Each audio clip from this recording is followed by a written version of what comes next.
So in this talk, I'm going to talk about some recent calculations I've done on rotational coupling effects involving atomic collisions where there's a change in angular momentum, either fine structure changing collisions and hyperfine structure changing collisions.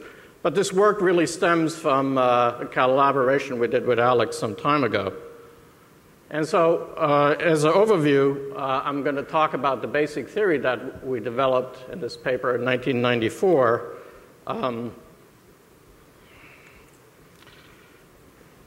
And in that theory, we developed some time ago to study the fine structure level changing collisions in atomic oxygen. The ground state of atomic oxygen is a triplet P term and contains 3 fine structure levels. Their radiative decay is an important cooling mechanism for the Earth's thermosphere, and we were interested in obtaining accurate collision data required by modelers at that time. We thus developed a general molecular theory of fine structure relaxation and excitation of complex atoms and collisions. Because of that theory's general applicability, I will briefly review it below.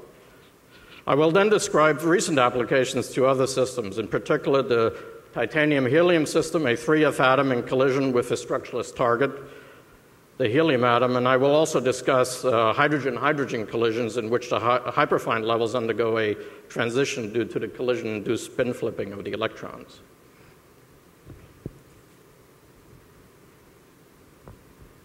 So our starting point is the adiabatic or Born-Oppenheimer approximation. We expand the total wave function as a sum of adiabatic eigenstates. They are parameterized by the internuclear vector, capital R up there, where small r refers to the electronic coordinates.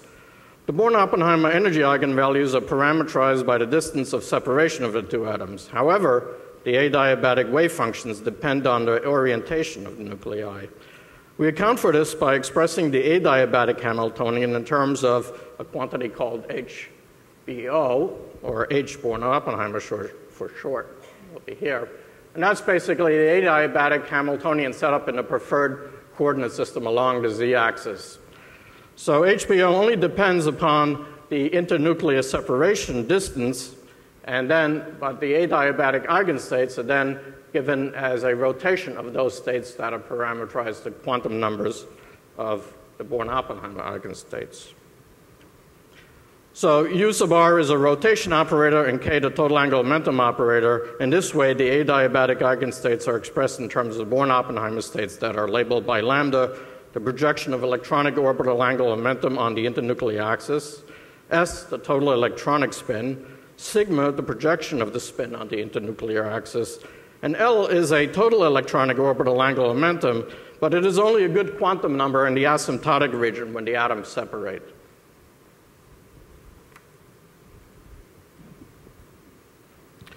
Using this expansion, we obtain an effective Schrodinger equation for the amplitudes F.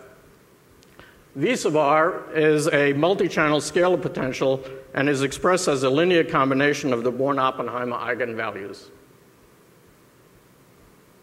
The entries in the 9J symbols over here refer to the various angular momentum quantum numbers of the separated atom. We also have what is called the diabatic correction that typically is included in the theory, but from a calculational point of view is neglected because it's smaller than the quantity W over here. Notice that the scalar potential, even though it is off diagonal in the Born-Oppenheimer picture because of these quantum numbers of the separated angular momentum, it is only dependent on the internuclear distance.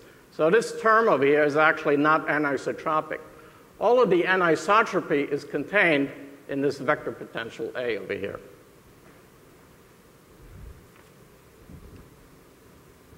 So in analyzing these equations, we found that the vector coupling appears to have a pathological asymptotic behavior.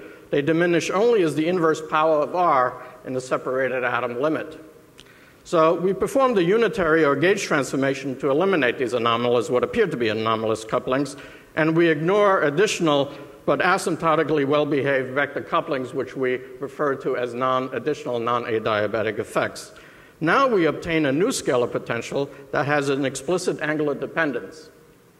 So this is the new potential. Again, it's a linear combination of the Born-Oppenheimer eigenvalues, but you see the explicit angular dependence that gives you a rotational coupling through these Wigner rotation matrices.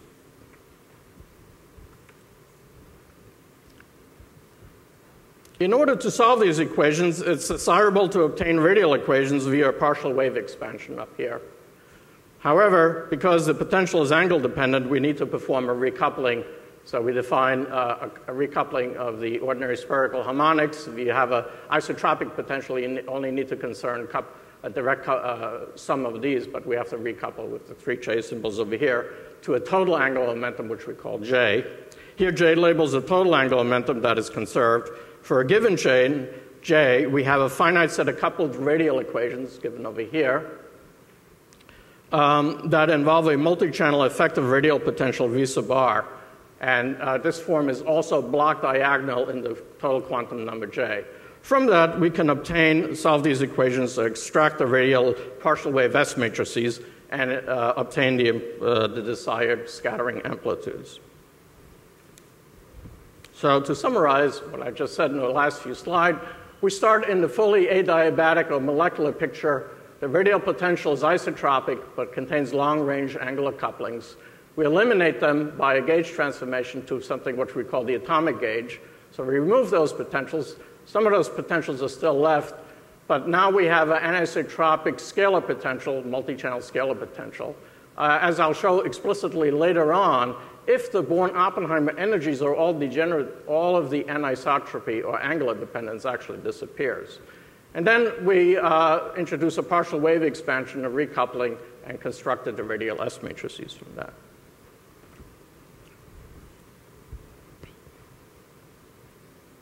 So, as one of the first applications that I want to discuss in detail is the fine structure quenching of complex atoms by a structureless projectile. So I'm using that theory that was developed for collisions of any two complex atoms, specifically oxygen, two p states. Now I'm going to let one of the atoms be just an s state. So you have a structure, titanium has a complicated fine structure, angular momentum, it's an F atom, and it's colliding.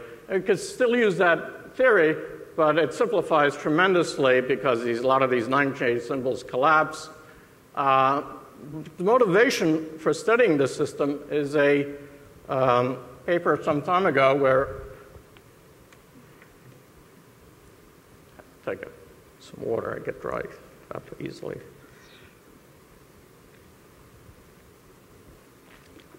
By Doyle et al. In 2004, in collaboration also with Roman Krems and Alex, where they proposed that if you try buffer gas cooling of complex atoms, and usually they don't cool very well because they have so much angular momentum, so you have a lot of inelastic transitions. But they pointed out that if you take the rare earth metal atoms, they have an outer shell S electron that screens the inner shell D electrons that give you all that angular dependence. Does that screening effect suppress M-changing transitions in a cold magnetic trap?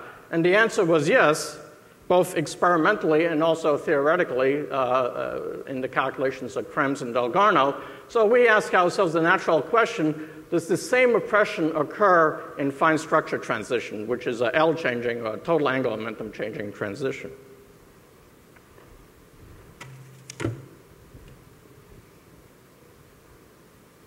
And again, we get the same couple of equations I had before as I showed up. However, the anisotropic potential, you notice over here, you still get the Wigner 3J, you still get the sum of the Born-Oppenheimer, but a lot of the 9J symbols collapse because one of the atoms is a simple structureless atom.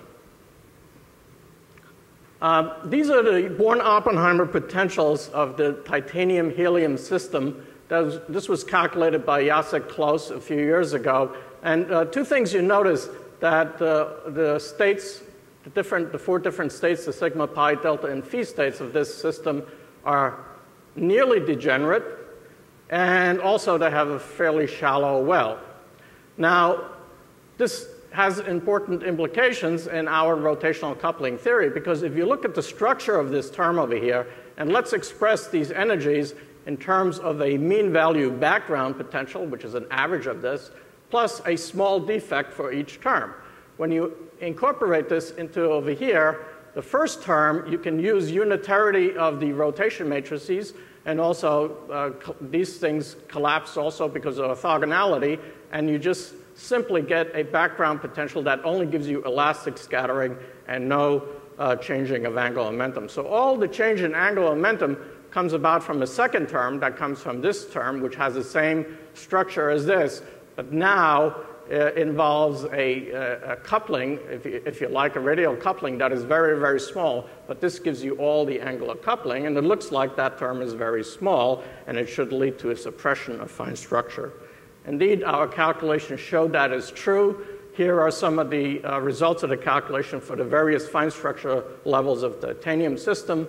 These cross-sections are about an order to 2 orders of magnitude smaller than similar systems, calculations that were done a few years ago by the Loné group of carbon on helium, oxygen on helium. But typically, these cross-sections are much larger. So yes, we do see a suppression effect in fine structure from a wide range of temperatures, down from millikelvin up to about almost thermal temperatures. At higher energies, the system samples regions near the inner wall of the Born-Oppenheimer potential. Larger entity defects are there as you go into the inner wall, and the screening effect becomes less effective. So we do see now the cross-sections at about 6,000 Kelvin or so, they do become significant. Still, typically, you know, not an order of magnitude smaller, but still small, but they are significantly large. Now, we did this in collaboration with an experimental group, Jonathan Weinstein's group at the University of Nevada in Reno, and they measured these fine structure Leving transitions, or specifically the 3-to-2 transition, and this is their data points over here for this range of temperature. We did the calculations. First, we used the ab initio potential given by Jacek Klaas, and we sort of got the same pattern that you see over here, strong suppression, the same sort of temperature dependence, however, somewhat smaller than the experimental results. And you know, they don't claim very high accuracy in their ab initio calculations on the order of 15% accuracy. So actually, for me, this was quite a good agreement. We simply rescaled the potentials, a very minor rescaling, to get the solid line over here to fit with experiment. We had a little bit problems on down here at low energies because there's a resonance. I found a resonance at lower energies, and perhaps we need some more accurate molecular potentials over here to fit that point. That's my belief. Now, of course, Alex is in so many areas of atomic physics. Almost everything we do today owes to Alex's work decades ago. And one theory that Alex and Reid introduced in 1969, but which is actually, if I'm not incorrect, is based on an earlier work that he did with Arthurs in a very famous paper on rotational coupling excitation by Arthurs and Dalgarno that you see on the front page of your book of abstracts. In that method, they expressed the interaction potential as a multipole sum involving the spherical harmonics. Theta and phi over here is the orientation of your collision partner. These are the spherical harmonics. This is the electron target function over here. And these are multipole terms that you get in this expansion. And they did this in the atomic framework, but Krems and Dalgarno used the same formalism, but replaced the multipole potential in terms of the Born-Oppenheimer potentials, and there was an expression given by Aquilante and Grossi how to do that. And in this way, they obtained a molecular collision theory that incorporated molecular curves to do the theory of M-changing collisions that I pointed out a few slides ago. Now, if you compare what I discussed over here with this, they look totally different. And initially, I thought, well, they are very different theories. First of all, this involves only spherical harmonics, and this involves these Wigner coefficients, which can also be expanded in spherical harmonics. However, we also showed in this paper that using Racah algebra technique, it's not straightforward, you do have to do some manipulation over here, but these two theories are completely equivalent, although it doesn't look like it. They both have pros and cons.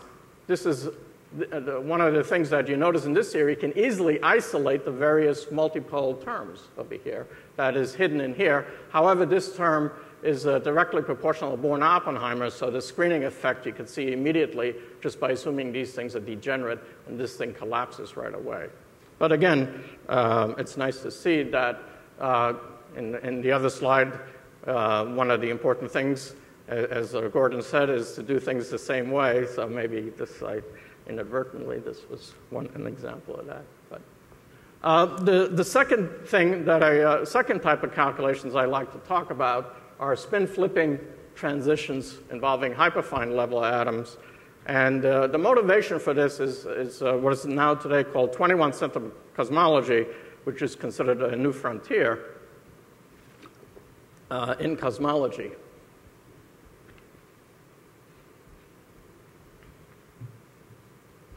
Get back to the slide.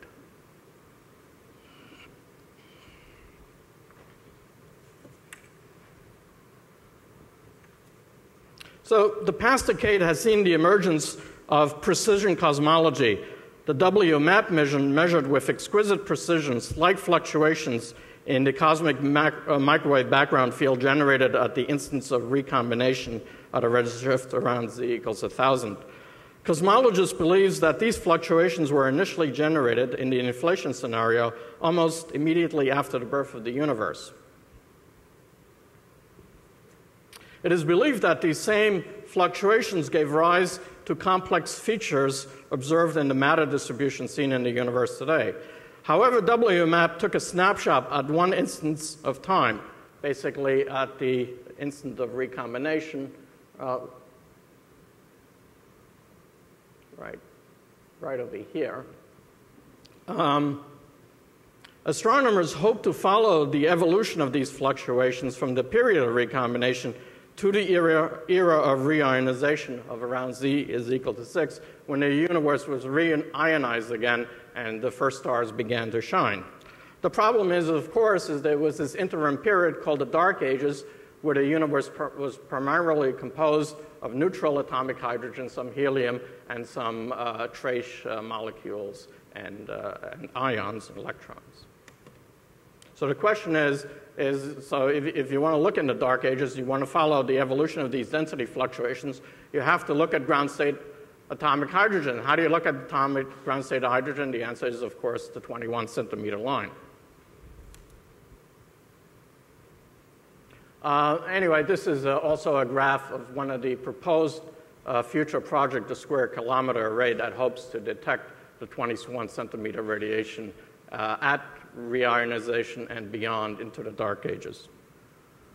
So the hyperfine structure of hydrogen, of course, the theory was worked out in the early days of quantum mechanics by Enrico Fermi, and the splitting is due to the magnetic interaction between the electron and the proton of the atom. However, it took until the early 50s before this line was observed by a famous experiment by Purcell and Ewan. Right over here, this is the radio telescope that this is Jefferson, so it's right across the park over here in Cambridge, that people first saw the 21 centimeter line. 5 minutes. This is also the 21 centimeter line, of course, also had important applications in the development of the hydrogen maser. Here's a picture of the commercial hydrogen maser in the 1960s. So how do astronomers hope to see ground state hydrogen? So if you have a hydrogen atom and it's being illuminated by some sort of radiation field, the radiation field will pump the hyperfine levels and it will also force them to decay. The quantity called the spin temperature is simply the parameter in here that gives you the level populations when the hydrogen atoms are in equilibrium with the radiation field. So if the hydrogen atom has the same spin temperature as your radiation field, you won't see anything. So as Purcell pointed out, if the spin temperature exceeds the radiation temperature, you will see an emission line, and if the spin temperature is less than radiation temperature, you'll see an absorption line. So you have to be concerned is what mechanisms will drive the spin temperature away from the radiation temperature. And there could be an adreionization. There's something called the Field-Woothausen effect. But we're concerned over here about the dark ages, and the only thing available to drive the hydrogen atoms out of equilibrium now with the background radiation, because that's the only radiation you have available. That's what you hope to see. And you need to drive so the hydrogen atoms will go to the spin temperature of the background radiation field. You want to drive it away from that. The answer, of course, is collisions.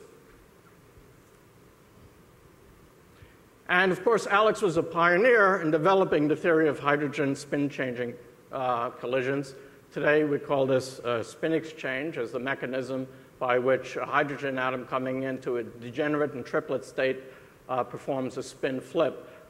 We can look this theory. We can briefly write the adiabatic Hamiltonian for the ground state. We assume the ground state of hydrogen is just these two potentials. We ignore higher order couplings to higher potentials over here. Is given by this sort of Heisenberg operator term involving the two spins of the two hydrogen atoms. And then using a method called the elastic approximation developed by him and also modified to include quantum symmetry effects by his students, we have today the canonical expression for the spin exchange collisions. There's two terms of sigma plus and sigma minus. And the reason why this is over partial waves, even partial waves, are partial waves, and that is due to the quantum symmetry of the two hydrogen bosons. A few years ago, in collaboration with Alex, Michael Jamieson, and Phil Stansel, we developed a multi-channel theory of hydrogen collisions for cold atoms. Basically, we were interested in frequency shift and broadening effects. However, a few years later, Alex asked me to redo using that code to redo the calculation for spin exchange, because that code can also handle that. Now, this is a calculation that Alex did about 40 years ago, almost 40 years ago. And, but again, because this is the era of precision cosmology, the modelers need very precise data in order to model the emission or absorption lines of hydrogen. So he suggested to redo the calculations because, after all, we have more accurate potentials, thanks to Michael Jamieson, and we have this multi-channel effect. And so this is a result of my recent calculation, well, 2005, when I redid the calculations. I just put this graph next to it to show you the original calculation by Reid&Dalgarno. It's amazing, actually, in the 40 years separation between this, even though we have high, that this holds up quite well. I mean, you see even a lot of the resonances are the same. Some of them are missing, of course. And all the more, you have to take in consideration that the computing power available then is probably less than I have in my wristwatch here today. So, and of course, this data is very important to astronomers today. And it was used by two cosmologists, Loeb and Saldiarica, who used these collision rates to predict that, indeed, you can see 21 centimeter radiation in the dark age universe. So that's an important driving force today in 21 centimeter cosmology. How much time? 1 minute? Okay, I'll briefly. What I just want to point out is that the spin exchange term comes from this part of the Hamiltonian that is isotropic. It's isotropic because you notice that the energy only depends on the internuclear distance. There's, of course, another, the two spins of the two hydrogen interact through a long-range interaction, and that gives you anisotropy. If you take this whole Hamiltonian, though, you can write it in the same way as I showed you in one of the slides earlier before, in terms of a Born-Oppenheimer, where you put this in a preferred frame, and it's only dependent on R and multiplied by these two rotation operators. And you get exactly the same theory that I had before. The potential that the anisotropic potential then you get has this structure. The 3J symbols now vanish because this is an even simpler system. You have the Wigner rotation matrices again, and you now have the Born-Oppenheimer eigenvalues that now also depend not only on S, which is either triplet or a singlet. And remember, typically we think of the triplet states as being threefold degenerate. But when you include that anisotropic interaction, they actually split. Two at a level stay the same, the two m plus or minus 1 levels have a small shift in the downward direction, and the m equals 0 level has a shift in the upward direction. So these terms are now split, and this causes the anisotropy from this point of view. Of course, they're all degenerate. This doesn't give you anisotropy. And so just to finish up, I will be finished now. We put this in standard formula. Here are some of the results for the dipolar spin-spin interaction cross-sections. There's a structure very similar to what you saw for sigma plus and sigma minus. I have a green curve and a blue curve. They refer to the fact that, again, these are quantum symmetry effect. It splits into two pieces. As you go up to higher energy, they start to coalesce again because these quantum symmetry effects then get averaged out. One thing that is interesting is a lot of people use the Born approximation to treat these dipolar couplings. Now, I found out, I don't show it on this graph, but I actually went down to millikelvin over here. The Born-Oppenheimer approximation works very well down in that region, but it completely fails at high energy.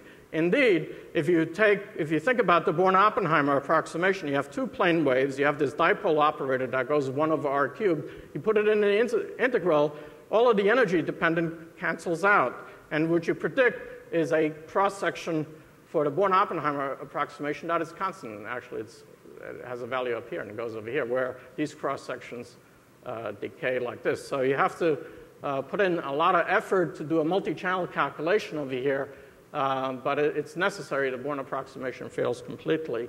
I don't have time left, but I just want to show you. I tried to find a method of doing these types of calculations a simpler way, finding something like this elegant elastic approximation. But you're unsuccessful because you get a coupling matrix. So you try to diagonalize this. The key with the elastic approximation is to try to find a diagonal representation, do elastic scattering, and then recouple at the end of the day to get the transition. You can't do that here because you can try to diagonalize this interaction, but if you do that, you're going to screw up this term over here, which is for different channels, you have different angular momentum over here. And so you can't use the elastic approximation. So finally, the summary I leave over here. There are additional issues that I'm pursuing at the moment. Is I pointed out that one of the ways we got the anisotropic coupling, the scalar coupling, there is still a piece left over, a vector coupling, that I haven't treated in here, and that's the topic of current and future investigation. I'd like to thank you for your time.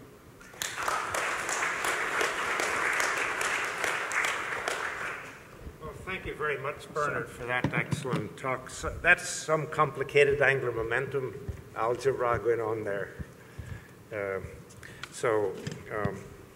And all the speakers have actually congratulated the speakers for staying within their allotted time. Just wonderful. So that opens up, I can open up for some good questions here.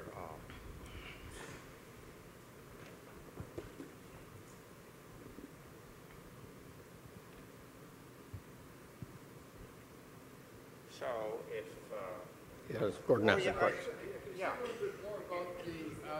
Yeah, can you say a little more about this, geometric magnetism? Is that going to give rise to observable effects, or how would that? Right.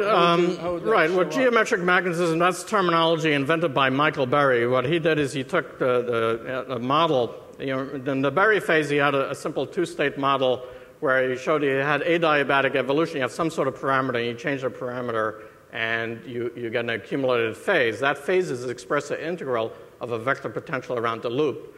Now, if you take that model and rather than controlling that evolution by hand, you elevate it to a quantum variable, you get precisely the type of equations I showed over here. You get a scattering type of equation with a vector potential. Now, I eliminated the vector potential but in these types of situations, but sometimes you can't.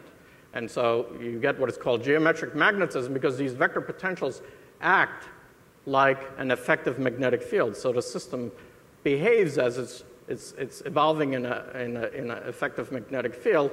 And furthermore, it can give rise to geometric phase effects. So they're very interesting. I don't think that answers your question, but...